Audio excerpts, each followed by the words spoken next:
الو چیه مامان؟ کارتو بگو. الان نه. خب به محمد بگو. باشه خداحافظ.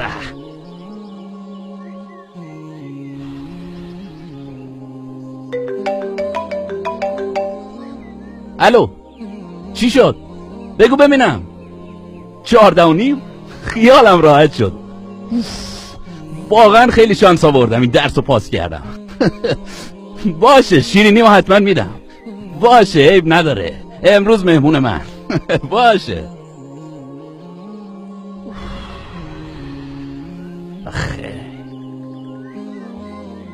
خیلی خوش شانسی ها. به خاطر اون درس واقعا خیلی نگرانش بودم. یعنی همه بچه ها خونده بودنش و آماده بودن، ولی من گفتم 1-2 ساعت قبل امتحان یه کارش میکنم. وای خدا. ولی منظورم نمرت نبود. پس چی بود؟ مادرت بهت زنگ زد. میدونین که مادرت بهت زنگ زد یعنی چی؟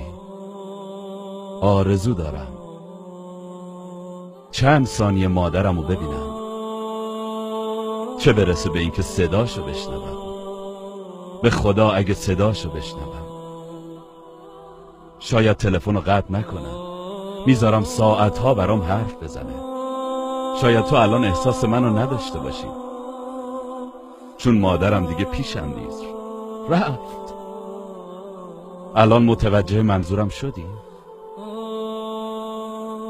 وقتی مادرت زنده نباشه برای یه درس دیگه اینقدر خوشحال نیستی. برعکس اون موقع همه چیزت فقط مادرته، مزاحم همیشگی. میدونی مادرمو چی صدا میکردم؟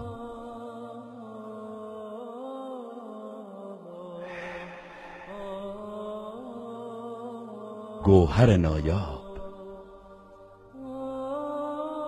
نمیدونی چقدر مادرمو دوست داشتم. چه اسمی میتونم براش بذارم؟ خوشحالی یا خوشبختی؟ خوشحالی اینه که مادرت زنگ بزنه. من فقط یه چیزی بهت بگم. من یه فرشته داشتم که از پیشم پر کشید و رفت. تا مادرت زنده از قدرشو بدون. خدا برات حفظش کنه.